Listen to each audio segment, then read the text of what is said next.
sino hasta el 8 de julio ha habido 3.666 arrestos de manifestantes.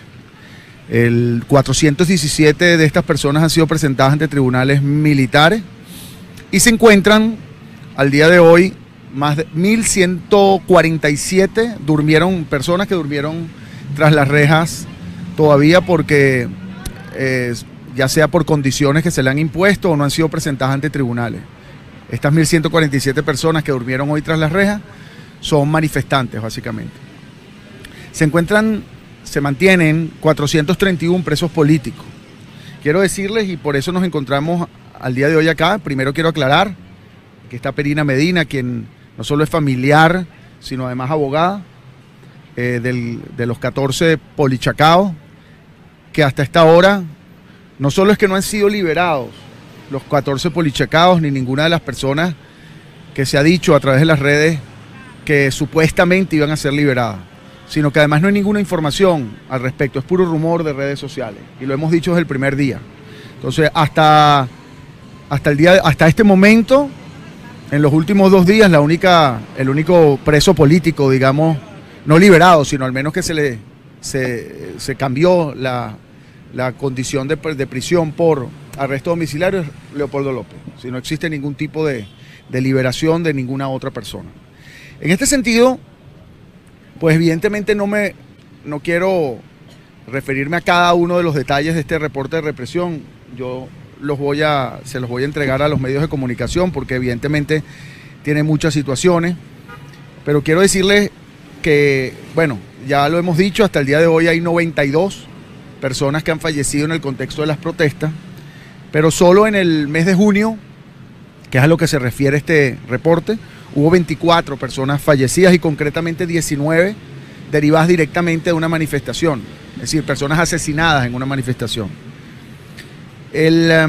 Hay casos evidentemente que debemos considerar de una manera pues importante o que han sido más relevantes ante la opinión pública, como el caso de Fabián Urbina, quien el Foro Penal, por cierto, representa. Hasta el día de hoy, pues tenemos que verificar realmente si hay personas detenidas o no, eso no nos consta. Ahora, lo que sí nos consta en lo que respecta a los asesinados, porque ya como lo hemos dicho, hay 69 personas asesinadas, sino que han fallecido por saqueos o por alguna circunstancia distinta a las protestas, sino 69 personas asesinadas. Lo que sí quiero decir es que no ha habido, lo que ha sido ya regular, es que los cuerpos, particularmente los agentes del Estado, pero concretamente la Guardia Nacional, no ha tenido ningún tipo de colaboración a los efectos de entregar a estas personas que han sido los responsables de los asesinatos. Me voy al 13 de abril del 2017, el caso Tony Canelón, hay 14 guardias nacionales con órdenes de captura y la Guardia Nacional no los entrega. El caso de Armando Cañizales, también que representamos, se ha solicitado a la Guardia Nacional que entregue la información sobre las personas que estaban allí, que asesinaron a Armando Cañizales, que eran funcionarios de la Guardia Nacional, y no lo ha hecho. En el caso de Miguel Castillo, también asesinado en Bellomonte, hasta ahora no han entregado ningún tipo de información la Guardia Nacional y eso le consta a la Fiscalía. Es una situación que ya se repite, es decir, el encubrimiento de la Guardia Nacional, de sus agentes que han actuado en represión y que presuntamente han asesinado personas, pues los han venido encubriendo, repito, y no han venido entregando ningún tipo de información. Y así pues, cada uno de los casos de asesinatos, repito, no hay ninguna persona hasta ahora condenada, ¿ok? Evidentemente estamos esperando que los procesos comiencen, ha habido lentitud, debo decirlo, y estamos en pendientes y haciendo el seguimiento de cada uno de los casos y todavía no encontramos pues justicia en lo que respecta a cada uno de ellos. Se han presentado en el mes de junio particularmente diversos casos de torturas y tratos crueles. Hay muchos, pero debemos referirnos al mes de junio se caracterizó por los abusos sexuales. Debo referirme hoy a un caso pues muy importante, lamentable, que es el caso de los 27 estudiantes detenidos en Maracay, particularmente estudiantes de la UPEL. Las 5 muchachas que fueron detenidas en la UPEL denunciaron y declararon ante el tribunal actos lascivos en su contra. Estoy hablando que los manosearon dentro de su camisa, les abrieron los sostenes, las manosearon, no les quitaron la ropa, pero sí inclusive con algún objeto, pues trataron de introducirlo a través de la ropa en sus zonas íntimas, ¿no? Particularmente. Pues esto es una violación a su honor, a su reputación, a su privacidad, pero evidentemente eso constituye un delito grave, un crimen grave y una violación muy grave a los derechos humanos de funcionarios de Poliaragua, de la Policía del Estado de Aragua. Eso lo tiene ya la Fiscalía, eso lo tienen los tribunales, eso no solo representa un acto de tortura o trato cruel e inhumano, sino además un acto lascivo contra la mujer venezolana, por hombre, contra la mujer venezolana. Inclusive en Maracay, debo decirlo, se han presentado otros casos de actos lascivos, inclusive de supuestas violaciones de personas que hay que investigar. Llama la atención otro caso importante de Orlando Moreno, de 26 años de edad, detenido el 27 de junio en una protesta en Maturín, estado Monaga, dirigente, por cierto, del Partido 20, Venezuela. Orlando Moreno fue detenido, hoy día libre, liberado, lo asistió el Foro Penal Venezolano, pero fue guindado ahí en la cárcel de La Pica, sin ni siquiera tener una decisión o una orden privativa de libertad. Pues lo llevaron a la cárcel de La Pica, lo guindaron por 24 horas, lo golpearon brutalmente, estuvo allí solo soportado por las puntillas de los pies, y ahí lo golpeaban por supuestamente ser guarimbero, y lo golpeaban exigiéndole que grabara un video en contra de María Corina Machado particularmente, y él, como no lo quiso hacer, pues lo golpearon brutalmente. Primero lo guindaron ahí en las afueras, en la intemperie de La Pica, en el estado Monagas, en la zona de presos comunes, y posteriormente lo guindaron de una ventana hasta ser presentado ante los tribunales, quedando en libertad con restricciones. Pero no puedo dejar, bueno, aquí podemos referirnos a muchas situaciones. Estamos hablando de más de 3.500 heridos en los 3 meses, abril, mayo y junio, y particularmente en el mes de junio se corroboró 1.500 heridos. Bueno, hay casos de heridos con bombas lacrimógenas, hay casos de heridos con perdigones de balas, es decir, ya los heridos lamentablemente se escapan un poco de la cuenta. El estado con mayor cantidad de arrestos es el estado Miranda. El segundo, aquí pueden ver un poco el gráfico, y todo esto es una información que tenemos detallada en nuestra base de datos.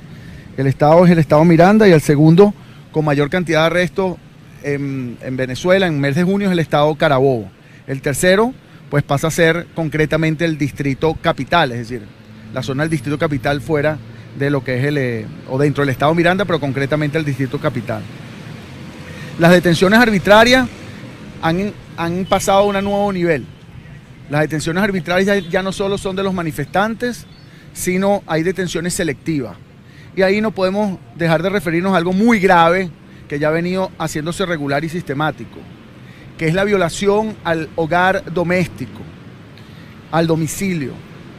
Pues en este mes estamos hablando de más de, y me quedo corto, más de 20 edificios, más de 20 conjuntos residenciales donde se han incorporado a ellos, han irrumpido dentro de ellos violentamente funcionarios del Estado, encapuchados, sin identificación y sin orden judicial. Eso no es un allanamiento. El allanamiento depende de una orden judicial para que las personas puedan introducirse dentro de tu casa, dentro de su hogar, y de alguna forma detener a alguien o requisar o digamos, revisar pues la propiedad. Hay casos como el de, ya muy conocido, el de Los Verdes, conjunto residencial del Paraíso, el caso del edificio El Tulipán en San Diego, estado Carabobo, residencias Don Bosco en Naguanagua, zona residencial conocida como Torres del Saladillo en el estado Zulia, residencia Las Trinitarias en Barquisimeto, estado Lara, urbanización Los Mangos en Altavista, en Puerto Ordaz, estado Bolívar, entre varios otros casos. En todos ellos no hubo orden judicial, hay una violación muy grave a los derechos humanos, y una violación que debe establecer responsabilidades individuales a los cuerpos de seguridad que han participado en eso, pero sobre todo a quienes han dirigido estas órdenes, que entendemos es el ministro Reverol, quien lo ha dicho en varias ocasiones. Aquí mismo en Los Palos Grandes se han llevado personas de sus casas, por cierto, 7 de ellas detenidas, y voy a referirme a 2 casos bien interesantes, bien curiosos, bien lamentables, vamos a decirlo, más bien sorprendente. Ustedes recuerdan que Fabián Urbina fue asesinado el 19 de junio. Y fue asesinado y se vio claramente que disparaban en su contra y contra otras personas. Bueno, hace poco llegué al teleférico, ahí donde está la comandancia de la Policía Nacional Bolivariana, porque habían 7 detenidos, que habían detenido precisamente los Palos Grandes y que se los habían llevado de edificios. Y uno de esos detenidos estaba en la plaza, Los Palos Grandes. Bueno, uno de esos detenidos era uno de los heridos de bala, en el caso de Fabián Urbina, de nombre Daniel. Este muchacho de 18 años de edad que tiene una herida de bala, estaba allí en el teleférico detenido.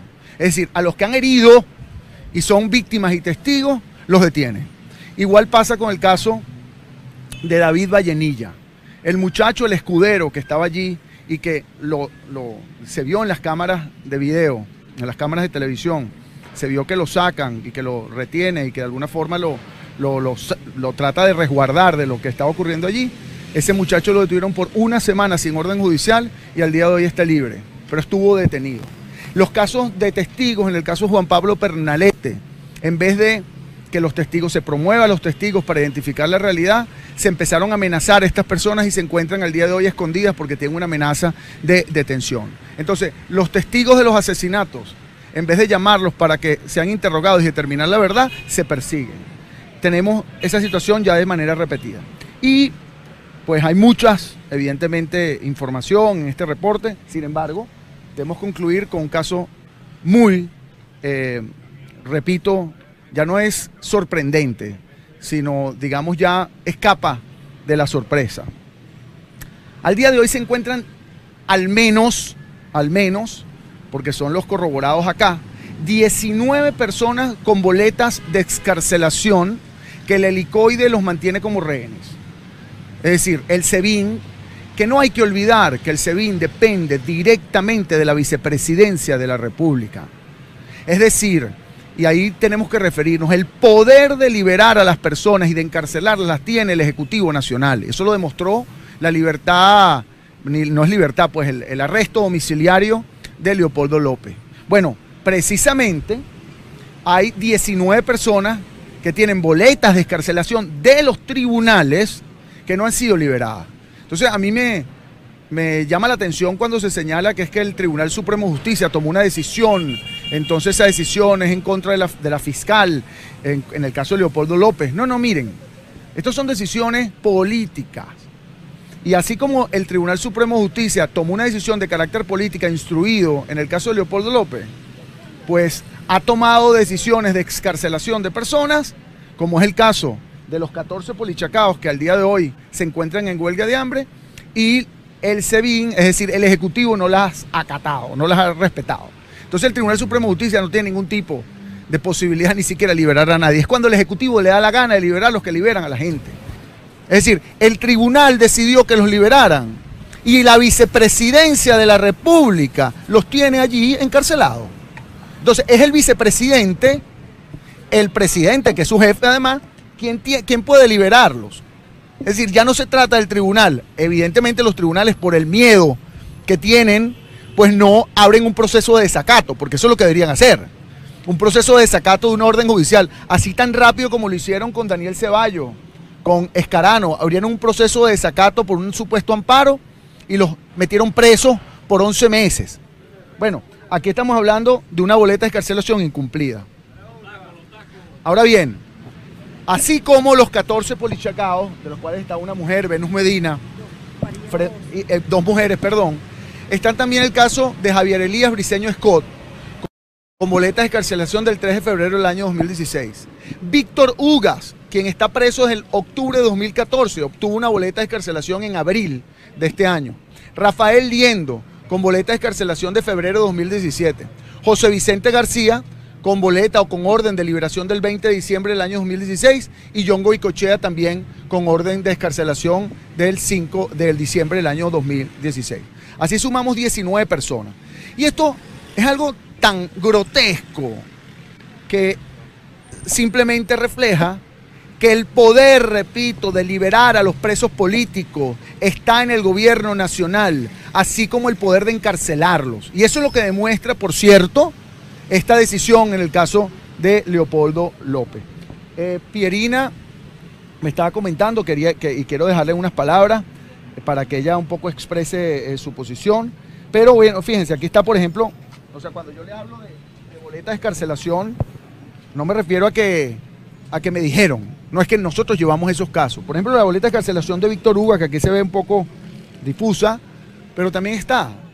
Entonces, ¿cómo es eso que usted tiene una boleta de excarcelación y no lo liberan? Bueno, igual, como sin orden judicial, se han encarcelado a personas. Este año también se caracterizó, por ejemplo, por la liberación, este mes, perdón, de Dan Zambrano, un tuitero, quien por cierto estuvo detenido más de un mes, lo liberaron a mediados de junio y no tenía ningún orden judicial. Aquí se encarcelan a las personas por decisión del Ejecutivo, por autoridades policiales que dependen del Ejecutivo Nacional, y no hay ningún tipo de orden judicial ni intervención de los tribunales. Y cuando hay intervención de los tribunales, pues no los liberan. Y esta es una pregunta y concluyo con esto. Pregúntenle a la Defensoría del Pueblo, pregúntenle a Michael Moreno si él puede entrar al SEBIN. Pregúntenle. Porque si él puede entrar al SEBIN, Michael Moreno debería ir al SEBIN y decirle, mira, ¿cómo es esto que mis tribunales, del cual yo soy jefe como Tribunal Supremo de Justicia, deciden una orden de excarcelación y ustedes no la cumplen? Porque eso es lo que debería hacerse, eso es lo obvio. Entonces, ahí es que podemos realmente determinar quién tiene el poder acá de liberar. Es decir, quién tiene el poder de abrir el candado y que los presos salgan, y quién tiene el poder de meterse en los apartamentos, sacar a personas como mujeres jaladas por los cabellos, que pasó en Los Verdes, en el conjunto residencial del Paraíso, y meterlas presas. Pues evidentemente la tiene el Ejecutivo Nacional. Entonces, tenemos aquí que hablar con claridad. Y tenemos pues que dejar de estar analizando tecnicismos jurídicos, que si el tribunal dijo, que si el tribunal... Mire, señores, aquí no hay tribunal que valga. Aquí simplemente son decisiones, los tribunales sirven como fachadas para respaldar decisiones del Ejecutivo políticas. Y por eso es que existen 431 presos políticos. Y así como se tiene el poder de llevar a Leopoldo López a su casa, sacarlo a las 3:30 de la madrugada, con personas encapuchadas, también se tiene el poder de liberar a 431 presos políticos que el pueblo venezolano debe exigir que se liberen ya. Porque son rehenes del gobierno, que solo el gobierno tiene la posibilidad de liberarlos. Ya deben liberar los 431 presos políticos, lista que tiene, por cierto, el secretario general de la OEA, Luis Almagro, y lista que está a la disposición de quienes realmente quieran, que es el gobierno, liberar a los presos políticos. Porque es solo una voluntad.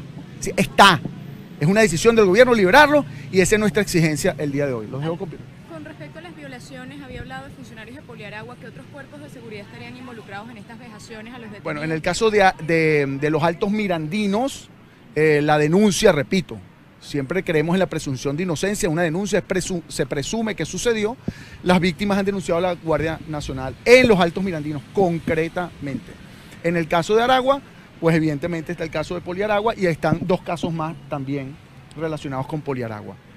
Por lo tanto, creo que la investigación debe enfocarse allí. El diputado Américo de Gracia decía que uno de los estudiantes encarcelados en la cárcel de El Dorado estaba escupiendo sangre. ¿Usted qué información tiene sobre eso? Bueno, no la tengo concretamente, hay que analizarlo. No me queda la mínima duda, porque recibieron golpes, en su gran mayoría de los detenidos han recibido golpizas. Como les dije, el caso de Orlando Moreno, que por cierto no puede mover la mano, porque estuvo guindado allí por casi 24 horas y tiene una situación psicológica bien particular, pues está también en una situación grave de estado de salud que está siendo evaluada por médicos. El caso del general Vivas es un caso lamentable, sabemos claramente, así lo denunciaron las propias familias, que recibió también muchos golpes, torturas, etcétera. Y repito, son casos que hay que investigar y que lamentablemente está sucediendo de manera regular y sistemática. Y es un patrón de agresión al disidente. Bien, escuchamos entonces las declaraciones del director ejecutivo del Foro Penal Venezolano, Alfredo Romero. Vamos a escuchar de inmediato las declaraciones de Pierina Medina, hermana de Venus Medina, quien lleva más de 17 días en huelga de hambre. Iniciaron esta forma extrema de protesta a fin de ser escuchados, que el día de hoy ustedes puedan escuchar detalladamente lo que ha ocurrido con nuestros familiares en este transcurrir de un año, donde poseen una boleta de excarcelación de hace 11 meses. Yo creo que esa es la relación que se le puede dar a los policías de Chacao, indistintamente del caso en el que hayan sido o trataron de ser relacionados. Y nosotros como familiares, mi persona, que el día martes, conjuntamente con otros familiares, iniciamos una huelga de hambre para exigir esa inmediata y necesaria liberación por el estado crítico que presentan nuestros familiares. Hoy les quiero informar, luego de 6 días que llevo en esta forma de protesta, que nuestros cuerpos están débiles, tanto los de ellos como el mío, pero nuestro espíritu, nuestra alma y la convicción de la justicia y la libertad permanece intacta. En razón a ello, esperamos que en las próximas 24 horas sean liberados nuestros familiares.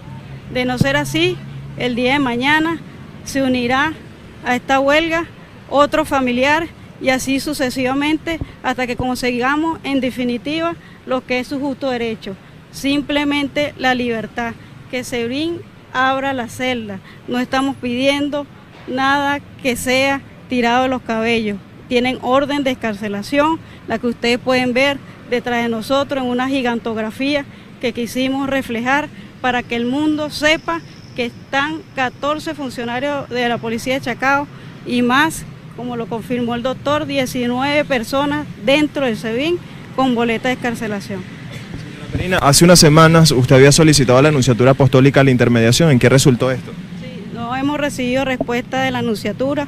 Esperemos que el nuncio nos escuche y se aboque. En el mes de diciembre mi hermana inició también una huelga de hambre donde el nuncio intervino para que cesara esa forma de protesta en garantía de su vida y se comprometió a hacer lo imposible por la liberación de ellos. Esperemos que nos escuche y que todo aquel que pueda hacer algo por el caso de los policías de Chacao se aboque el día de hoy. El estado de ellos es bastante grave, ustedes lo han podido ver por las fotos que circulan en las redes sociales y por supuesto que tememos por la vida. Cada minuto que pasa, la vida de ellos está en riesgo.